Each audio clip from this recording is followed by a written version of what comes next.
How many people don't feel like they have time for a relationship because they work too much, or they have like other duties, or they're too busy?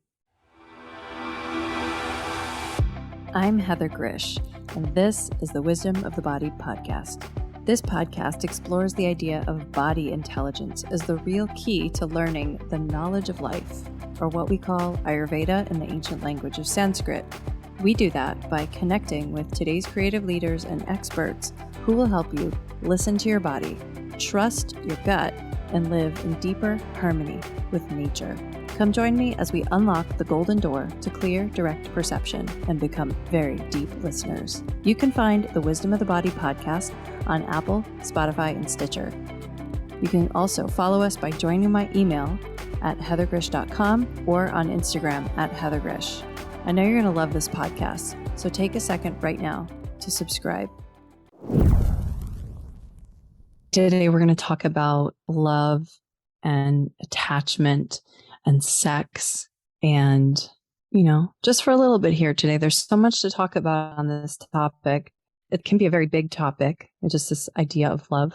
It has different meanings to different people in different contexts. And it can also seem like a very big word. It can feel big. It can feel small. It can also feel like limiting because humans are much more complex than whether we're attached or whether we're sexually attracted or not to someone.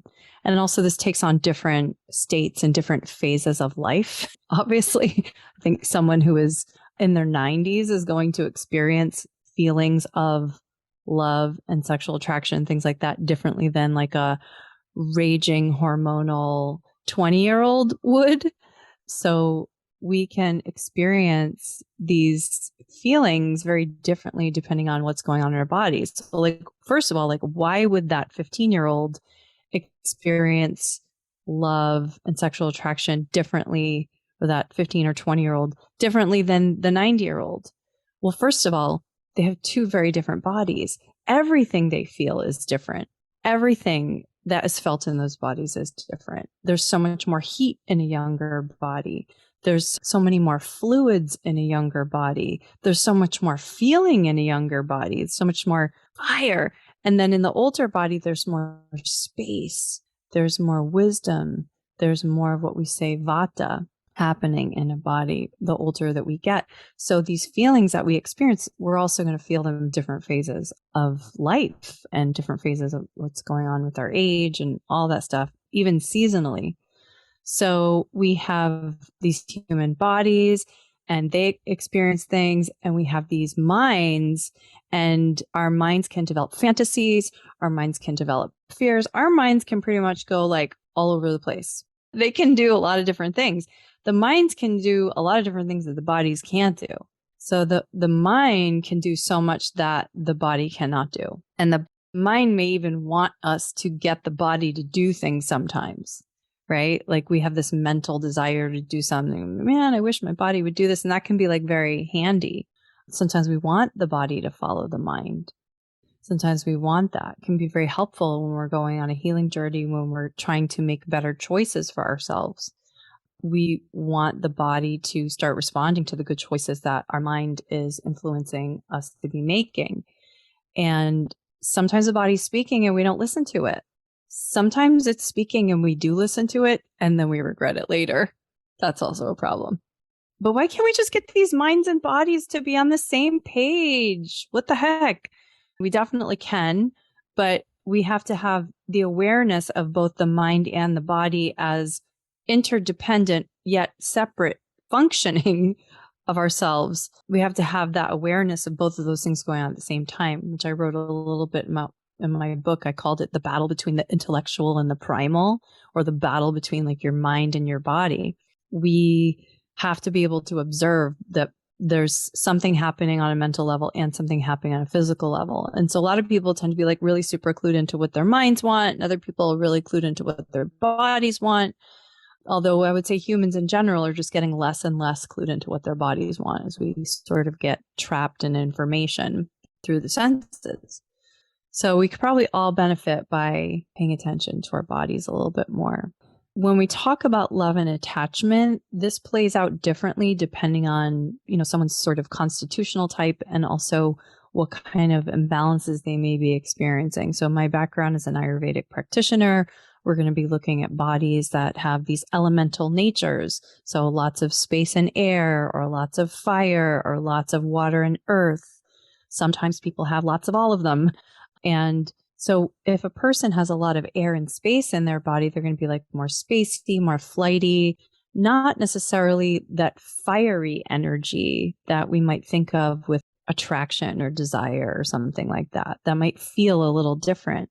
Whereas like where there's a lot of fire with pitta, that kind of desire factor comes up a lot. And in fact, when someone's dealing with a lot of pitta issues, they may feel like lots and lots of desire, like overwhelming desire.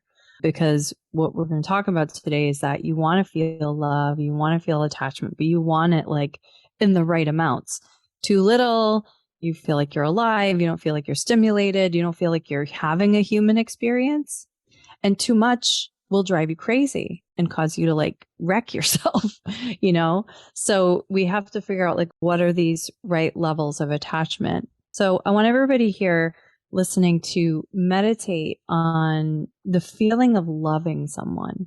So it could be like whoever just comes to mind. It could be like your mom. It could be like somebody, a person, a friend. It could be like your partner, whoever just like loves you. This feeling of just love. And you can close your eyes if you want and just feel this love, like they're near you. When you think about them, bring this person up into your mind. Just choose one. And someone you feel a lot of love for, you do. And just like, where do you feel this in your body? Where do you feel that? And what do you feel when you feel that you love a person? Now, and does that feel like have a temperature to it? Does it feel cold? Does it feel hot? Does it feel warm?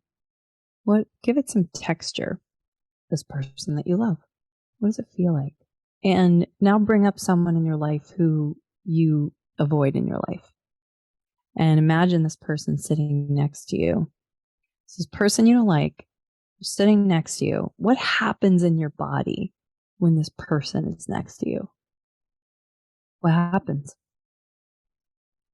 What do you observe this feeling if you're imagining that this person you want to avoid is sitting right next to you? Where do you feel that happening? Because love has like an openness. There's a flow. And this is, there's so many different kinds of love. I get that. But it's flow. It's not blocked. We love, we're working on flow. When we're working on love, we're working on flow. There are many reasons that we may not have flow. We want adequate flow. Like I said, we don't want too much and we don't want too little. We don't want blockages to flow. We don't want too much constriction or dilation interfering with flow. We want the right amount. We don't want too much energy and resources going to other places, so the flow gets starved somewhere else, right? How many people don't feel like they have time for a relationship because they work too much, or they have like other duties, or they're too busy, or they don't have time to, have a romantic relationship with their partner because they got to take care of the kids, because they're traveling for work all the time. Something else is getting in the way, like the energy's going somewhere else. So a human experience has love. It has sexual attraction. And I guess you can choose for it not to have sexual attraction, like if you wanted to go be a monk or something like that. And I think there was a point in my life where I did contemplate that. I was like, I'm done with this, being driven crazy by my hormonal experience of life. I think you could choose to go be a monk or something like that. But even if you go choose that path, I can't say that that makes them any healthier than anybody else.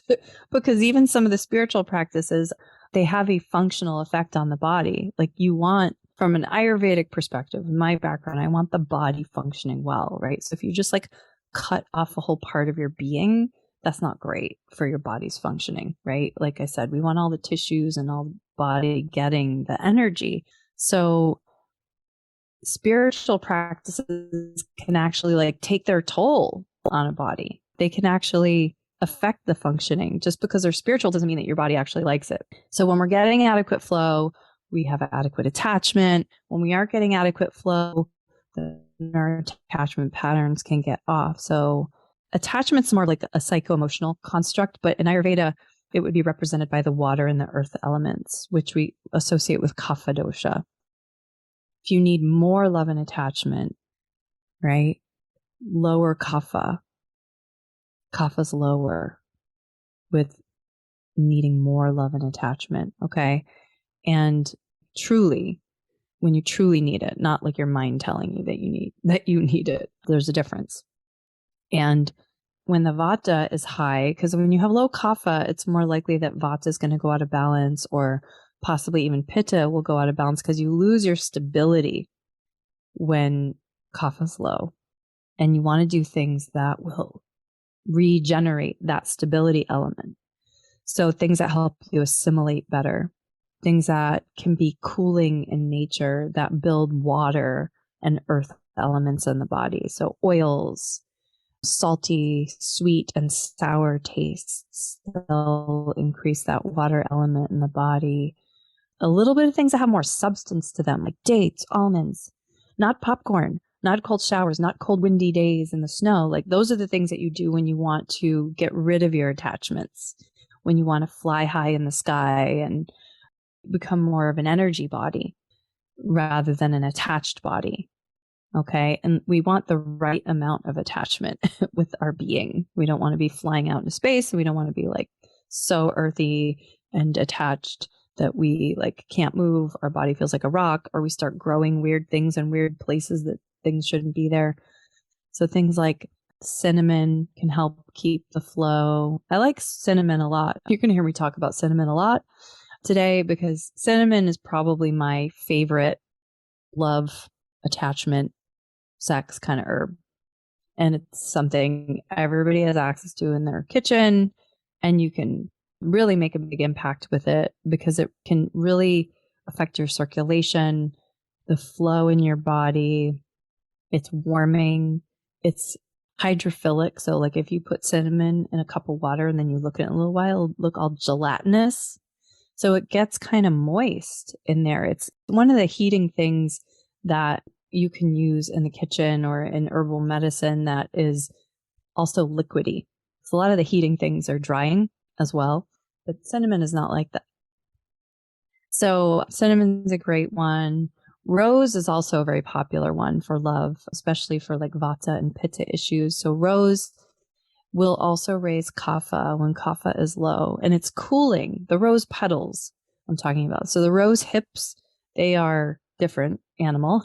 Rose hips, which is like the bud kind of looking one, shiny little red bud thing.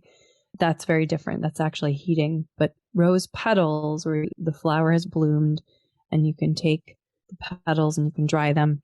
You can throw them in your tea. You can grind them up and take them larger doses and medicinally. You could throw the petals in your bath. So many wonderful things you can do at rose. But the question is why? And I'm a big fan of people knowing why they're doing things.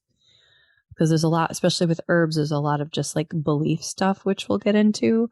But these rose actually, it has, the petals have a cooling effect on the body. And that could be really handy when there's a pitta imbalance. So there's a lot of inflammation, a lot of intensity, or even in certain times of the menstrual cycle for women when those periods get more intense throughout the month. But say you have a different problem. Say you already have like too much attachment. Say you have obsessed with someone, or you're just, like you can't be without somebody for 5 seconds or something like that. We would look at that as like more of this kapha energy, too much of this kapha energy. And that's going to increase your water and your earth elements in your body. So you want to look at reducing. And that's when you do want to do the kind of like more tough love things like dry brushing and black pepper and things that have like a kick, that are rough. And that will feel invigorating, because too much attachment is like dulling for people. It dulls the spirit to be too attached. So like I said, we always want to figure out where we are in space. Like, just don't want the right level of things. I just want the right level in my relationships with everything, my relationships with the food, my relationships with people, my relationships with work, all these things when you think about attachment. And when there's a lot of fire in a body, when someone has like a pitta imbalance, that can be felt actually as like intense desire, burning sensations, maybe as well, anger, a whole bunch of things. But sometimes, depending on where that is in a body, that can be felt as intense desire. That can be very overwhelming, actually, when someone experiences that. So I want to go into herbs. Since this is a mini class, we don't have time for like a big deep dive on this, but I want to talk about some of the herbs for sexual health. And I want to start by saying that herbs are very, very, very powerful. They're very powerful, which is why it's so weird that it's in all these like super trendy, like health food things that people are eating. I mean, it's like real medicine. This is what I don't think when people are, get really into these like wellness things and they want to start, making products that and selling them to people, it's like, it's so hard for me to see that because I know what these things can do. I'm like, wow, if this person takes this, that wouldn't be good. If this person takes this, that wouldn't be good. So when we look at herbs, the function, the feeling, and the byproducts of what is created in the body are important because like your body's always regenerating. It's just always regenerating. Whatever you do today is going to affect what happens tomorrow and 5 days from now. And, everything has this cascade effect. And so when you make changes in your life, it just affects what happens next. And you're in that process, you have some cells that are dying and some cells that are being born and things that are getting chomped up and spit out and excreted and brought in. There's like all these changes happening inside you all the time. So when we talk about using herbs to influence that regeneration process in your body, it's incredibly empowering because you could think, wow, I can actually influence myself by using this thing as a medicine, this herb, or possibly even this food that you might have in your kitchen. It's amazing. So today we're going to cover like function and feeling, not necessarily things like sperm quality, sperm counts, like egg quality and sperm quality kinds of stuff, which is related to sexual health. Because that really just needs its own separate discussion when we start talking about how the seeds are forming of our reproductive area. It really needs its own. So there's a special type of therapy in Ayurveda. This is where it gets really juicy, by the way. Very juicy. There's a special type of therapy in Ayurveda called vajikarana, which is for the purpose of rejuvenating the male reproductive functioning. Now you're getting all the juicy details of Ayurveda. So rejuvenating the male reproductive functioning, which is interesting because there's not really like an equivalent discipline for females. There isn't this whole like in Ayurveda, which is, I would say historically, like most medicines, a very paternalistic type of medicine where it was mostly passed down through men, as opposed to like some of the other herbal medicine traditions are not like that. But at least in modern medicine, it's always also been very paternalistic. And you could assume that since the culture that brought you the Kama Sutra also brings you Ayurveda, that there might be a little bit more focus on the man, okay, and the male pleasure. But I don't think that necessarily means that the women are not thought of, because there's a whole study of like rejuvenating the female channel in the body. It's just like talked about a little bit differently, where for women, it's more about looking at the idea of the seed. It's like an agricultural reference where there's a seed and you're essentially the field, and there's a season where you're going to be changing in different seasons, like whether that be throughout your month or throughout your life. And then there's like water, so you have a seed and it can bloom in a certain season. And if it's in a good quality field or just the right field for that seed, because as you know that not all seeds grow in all soil. So it's like you can't put a cactus in the non-cactus soil. The cactus has to go in the cactus soil, and the avocado is the right kind of soil for that. Certain plants have different needs. And we're like that too. So there's a time for things, and you must support what naturally wants to happen. So you can have too much and too little of these kinds of energies going through you. And I'm going to cover some of the herbs that can impact the reproductive organs. But one thing you need to know is that the reproductive tissues of the body, they are greatly impacted by the rest of the body. So I wrote about this in my book, where the field is like all of you, not just you, but also like affected by what's going on in your environment, what you're breathing, and the sounds that you hear and the information that you hear. Like everything affects ground zero of your reproductive organs. Everything affects that. And so if there are issues going on inside a person that are beyond just like the reproductive area, they can affect the reproductive area. Psychological, emotional, all these things. So, if there's a digestive issue, if there's a skin issue or emotional stress or depletion of some sort, or even overnourishment, circulation problems, these things can actually affect sexual health. They can. So sometimes you don't actually need to work directly on the reproductive system. Sometimes you have to work on another system or the whole system surrounding the reproductive system. And then in balancing that, it balances the reproductive tissues and the functioning from there, because these reproductive tissues are dependent on the formation of other healthy tissues in the body. So I just wanted to mention that to keep perspective, because we're going to go narrowly focused on these lovely reproductive aphrodisiac herbs and things like that. So I'll tell you a little quick story. There was a male yoga teacher a couple years ago who came to me because he wanted to know more about aphrodisiac herbs. He hadn't been sexually active for a long time and was feeling very disconnected from that part of his body. And he was like a movement teacher. So there was a lot of vata going on, a lot of air and space elements, because there's a lot of movement going on. And what I also noticed is that there was a lot of constriction taking place in his body. Everything was just tight, including his little blood vessels were tight. Everything was just tight, constricted. And before he came to me, he had started taking all these herbs that he had heard were good for increasing blood flow to the reproductive organs. Because in his mind, he was like, okay, I'm not getting blood flow there. I want to bring the blood flow there. So he started taking cayenne and ginger and turmeric and a bunch of things that will increase your circulation. Those 3 herbs will increase your circulation. Garlic. I mean, he was taking all these superheating, pungent things like that. And they did work to increase his blood flow. They definitely did. But then he knew something was off, because they started to burn him up, where you take all these pungent herbs and a person who has high vata or high pitta, and they're going to be more sensitive to them. They don't have as much of a protective layer, because kapha, which is kind of this mucus, one of the manifestations of it is mucus and lubrication in your body. You can't tolerate as many insults when your kapha is low.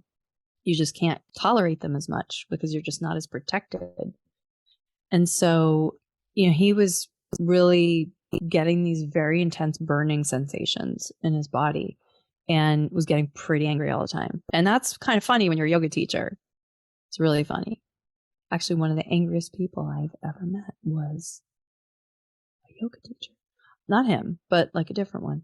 And so he's happy though, because, he's getting circulation down there again. He's really happy about that. And he just started dating somebody, but he's it's coupled with this feeling lots of anger and intensity and these burning sensations. And no one wants that, because it's clear it's like getting a sunburn on the inside, basically. You're getting a sunburn inside your body and outside your body, because that's what's sort of forming and emerging from your inside. So we had to mix those sharp herbs. They're just kitchen spices. Everybody's got access to them, right? We had to mix those sharp herbs with ones that also protect, like licorice. It's a demulcent. As a protective, it plumps up, it hydrates a tissue. In fact, licorice is not something you want to take if you have high blood pressure, because it actually makes you retain a little bit of water. So it plumps the water into the tissues. And also we had to add things like oils, cooling oils into the diet, because cooling oils also have a really nice protective capability, like ghee or coconut oil or something like that. Sunflower oil to a certain extent too, because it's not so heating. It's more of a neutral temperature, whereas sesame oil or mustard oil or some of these other oils can be a little on the heating side. So you got to be a little careful with them. But the one herb that everybody knows about these days for, I would say as an aphrodisiac, I think a lot of people are taking this actually for anxiety. It's become common. And it's certainly some of my clients who've been taking it when they come to me. I ask them, why are you taking this? And they'll say, for anxiety. The herb I'm talking about is ashwagandha. Ashwagandha means smells like a horse. It is warming. It is heavy. It will actually raise testosterone in the body. It's considered like a nerve rejuvenator, and it's good. What we use it for in Ayurveda is like once somebody has gone through a cleanse and toxins have been removed, then we add the ashwagandha as like a rejuvenative. But if somebody's already got like white coating all over their tongue and we're seeing lots of ama in their body or these like plaques, we don't recommend ashwagandha. Like that's contraindicated for ashwagandha when there's like plaques in the body. Ashwagandha is a very heating substance. People don't realize that. And it can increase or decrease weight depending on body composition, but it is definitely tonifying. So it has a very long history of use in traditional Ayurvedic medicine. It's been used for centuries to treat things. There are lots of studies on it these days that, it will increase the libido. Both men and women, actually, we use it for both. I think more of the studies are on both. I found studies on both men and women. That's how we've been using it in Ayurveda. It can increase libido for both men and women. But it definitely messes with your hormones. It definitely changes them. So it can raise the libido, the desire for sex, for sure. But again, it comes with some side effect if it's not the right herb for you. So that's one I wanted to mention. Another one I wanted to mention today is shatavari. And shatavari these are kind of like the two main sexual functioning herbs in Ayurveda that are commonly recommended. Because shatavari's definition, the meaning of the word shatavari, means 100 husbands. So you could take that a whole bunch of places in your mind, but it raises estrogen and it is a cooling substance. It is also quite heavy and it is not something that you'd want to, it's good for when there's a pitta imbalance. And it is not something that you'd want to give when there's excess kapha in a body. Like if somebody's getting a bunch of growths and stuff like that, it's not something that you would give. And it's what we do typically with shatavari and ashwagandha is they're often given together. Now you can give them separately if you know how to use them, but they're often given together, especially during perimenopause. They're very commonly given in that phase because when women are going through perimenopause, all of the hormonal levels will drop. And, that's part of when your body is less sort of like watery and fiery, the hormonal levels just drop. Like that's why if you looked at the hormonal levels of somebody who was 80 versus 20, they'd be very different. And that from an energetic perspective has to do with the fire and the water elements and the earth elements. And those decrease as you get older. And so these herbs can be given to ease that, but also to improve the libido in people. So shatavari and ashwagandha. And it's funny because my teachers, when I studied Ayurveda, I did my master's in Ayurveda, our teachers didn't talk about giving shatavari to men, which I thought was interesting, but there's actually some research on it can actually change spermatogenic activity. It can change testosterone levels as well. So these herbs are very, very powerful. Another herb that I wanted to mention today, because it's very commonly recommended in Ayurvedic medicine, it's gone beyond Ayurveda. I would say like the non-Ayurvedic sort of wellness supplement people who maybe learned a little bit about Ayurveda or a little bit about Chinese medicine or a little bit about something else, and they're just generally into wellness, but they don't really know maybe a lot about the medicines. There's a lot of there's a company called Symbiotica. There's all these herbal products companies.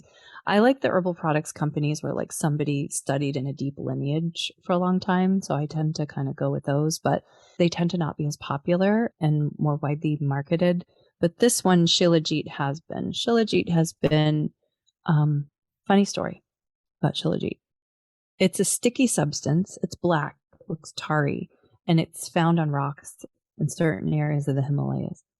And so people observed the monkeys would go and lick these rocks and lick this substance, this black substance, sticky substance off the rocks. And they would lick it off the rocks, and then they would go copulate more after they licked this stuff off the rocks. And it was like crack to them. They're like licking this stuff, and then they're going and having their little parties afterwards. And so they said, well, what happens when humans take this? Now we have all these herbal products companies pushing shilajit on us. So basically, it can improve the sexual performance. It can improve libido, testosterone levels, and it can also, have an impact on the sperm quality. And there have been studies on this in both human and animal models. So all the stuff that we've been taught from Ayurveda, that I was taught from Ayurveda, there's now tons of studies coming out on all the things I learned in Ayurveda, which is really fun, where people are actually studying this stuff and saying like I think even Andrew Huberman on his podcast last week was talking about headaches.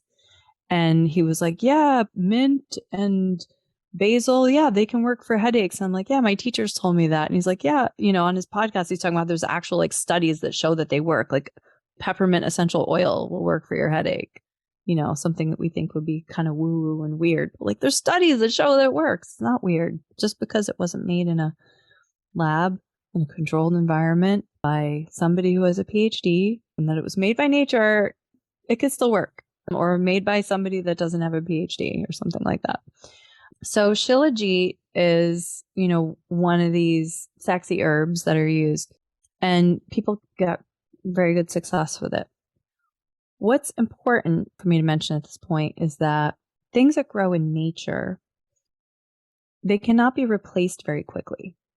Okay. So I know we have agriculture, people can grow things in a lab, they can synthesize things. There's like human ingenuity is seemingly unlimited if given the resources, right? But we do have to be careful about not taking more than we need. Okay. I'm not a huge fan of people like taking supplements long term.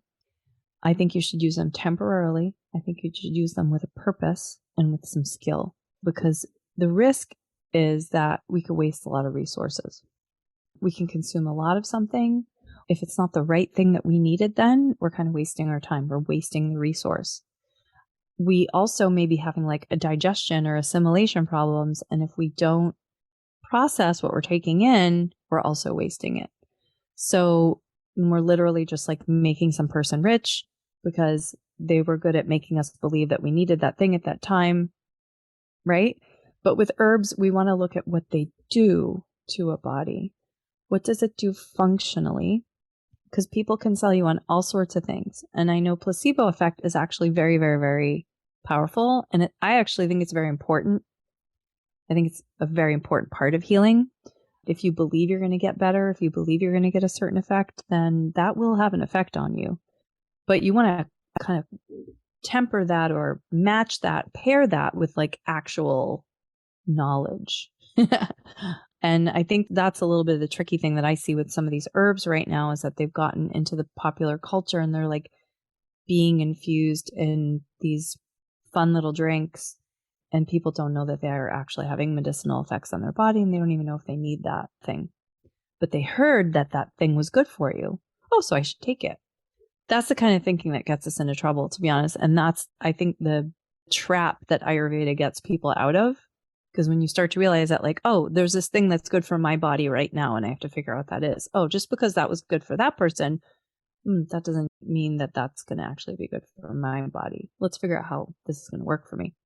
I don't want to go on too much about that. You get my point, because we're here to talk about herbs for love and sex and attachment. But I just wanted to mention that because herbs are fun. I mean, I've tried lots of herbs in my life, and I'd be happy to share more about how I try them and stuff like that when I'm experimenting with herbs. But I think it's just super important to use them judiciously and think, is there another way to get the same effect through the food, through changing something in your life? Because, as much as we want to change something or our minds want to change something, we have to think like, okay, is it really realistic that that will change? So, okay, sometimes a bigger change is necessary, and then everything else kind of falls into place. So let's go back to cinnamon though, because I told you it was my favorite. It's oxytocic, it's aphrodisiac, it's a cardio stimulant. So it's my favorite herb. And maybe it's my favorite because I happen to have like the body type that just really likes cinnamon. There's so many more herbs that I could talk about with you, like things that act as aphrodisiacs, like ginseng, fenugreek, raw onion, garlic, cloves. There are different types of aphrodisiacs that have more of like a building effect on your body, like ghee, licorice, sugar, even sesame seeds. These things can have more of like a building where you'd be plumping a nutritive effect on the body, right? Rather than like a depleting effect on the body. And other things, like, we talked a lot about people wanting more libido, more flow, more love, more attachment. But what if somebody's experiencing the opposite of that? And there's some things that people experience where they're getting too much blood flow to an area all the time and it's driving them nuts. And it may not even be because they have some like weird porn addiction. There's like a physiological thing happening to them. And imagine that, like if you just like are all of a sudden getting like randomly aroused in the middle of like trying to do your job in the middle of your day, or like driving your kid to school or something like that. You wouldn't want that. You want to have all these things in the right place at the right time. You don't want too much or too little. So I want to also recognize that we can have too much of these things. And there's also like, there's an herb. So say somebody's libido is too high, which a lot of people will be like, that's not a problem, but it can be a problem for some people. So there's an herb called sarpaganda, and I probably wouldn't recommend that you take this herb unless you work with an expert on this one, because it actually can lower your blood pressure and it can dilate your blood vessels.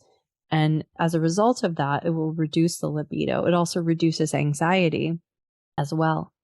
So there are, herbs that can take down the libido as well, which may be beneficial for some people. Yeah. So even it's not just a matter of like, is it heating or cooling as well? Because you could have a lot of desire, but it's too hot. You could have a lot of desire, but the temperature is perfect. You could have a lot of desire, but it's cool. I mean, there's every flavor of things that we experience in our bodies. And so you want to know exactly what is it that you're trying to balance in you? Is it, is this one of those things where there's not a lot of blood going to the pelvic area? And if there's not a lot of blood going to the pelvic area, then how do we increase the blood to the pelvic area? So back to what I was saying earlier, where, when you're balancing the whole system to balance the reproductive functioning, and, the whole system is the mind, the body, the emotions, everything. That's the whole system. So some of the therapies, herbs, foods, things like that you wouldn't necessarily think of as increasing libido or decreasing libido or affecting the feelings of love that you have or the feelings of attachment that you have, there may be other things that actually do that as well. One example of an herb would be like, say there's not a lot of activity in the pelvic area. There's not a lot of blood flow going there, for example, especially like in women, things that increase, and men as well, but things that increase the downward flow of energy, right? Who doesn't need more of that? Because like we're all thinking like all the time, we're all up in our heads. So if you can increase and really ground down, like with herbs like dashamula is a very grounding herb. It's a formula with 10 root herbs in it. Things like aloe, although aloe, if taken too much, will have an effect. So you need to know the right dosage of aloe, so they can drop the blood flow down into the reproductive area a little bit much. So it's not just about increasing circulation. It's also about kind of messing with gravity a little bit. Some of these herbs can do that. Some of these herbs can mess with gravity. You are feeling your sensation of gravity in your body and how your blood is being tugged to certain parts of your body more than others. Foods that you eat affect that. Some of the herbs that you take affect that. It's just amazing. So remember that everything is all about flow. You want balanced flow in an area, right? All your body tissues, you want them all healthy, but especially when it comes to like love, which we might associate more with like the heart area, the heart chakra, that chest area. Earlier, I had you meditate about people that you love in your life who you love. You probably felt some things in that area, maybe a little bit in the stomach as well, but probably a lot in the chest. Or those people that you were trying to block yourself from in your life, you feel a different sensation with that, right? So you want to have balanced flow. And what works for someone else may not work for you because your body is different. Your constitutional nature is different. Your health history is different. Your doshas are different. And you might have a little plaque in one part of your body or inflammation in one part of your body that that person has in a different part of their body or not at all in their body. And if you both take the same substance, it's going to do two different things to you because you started from a different place. So while I wanted to have a little bit of an herbal brainstorm with you here today, I really hope what this does, this talk today, I hope that it opens your eyes to about how you can go about to determine the right herbs for you, okay, in the right time. Because, like I said, one herb can do two different things to two different bodies, depending on where each body was at the start. So thank you for listening today. Go out there and love and get some love and get attached and have sex and do all of that in the right amounts for your body and your life and live and do it all consensually. So thank you. Much love. If you are embarking on a fertility journey and are ready to have your mind blown about what your body is really capable of and how it's impacted by the environment, then check out my book, The Ayurvedic Guide to Fertility. You can actually download the introduction to the book for free on my website at heathergrzych.com. That's Heather, Grzych.com. Read the intro for free and then buy the rest of this fertility enlightening book pretty much anywhere books are sold.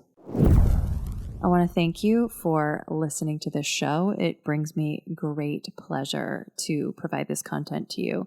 I also want to let you know that I'll be making some very amazing announcements soon. And if you're not already on my email list, then I encourage you to go over to my website and subscribe to my email list so that I can keep you informed about these announcements that are going to be coming up very soon. So my website is heathergrzych.com. That's Heather, Grzych.com. And I look forward to getting these important announcements to you very soon and connecting. Thank you for tuning in and dropping in with us today. Don't forget to subscribe, rate, and review this podcast. I really want to hear your feedback. To learn more about my work, visit heathergrzych.com. That's Heather, Grzych.com. And meet me here next time on The Wisdom of the Body.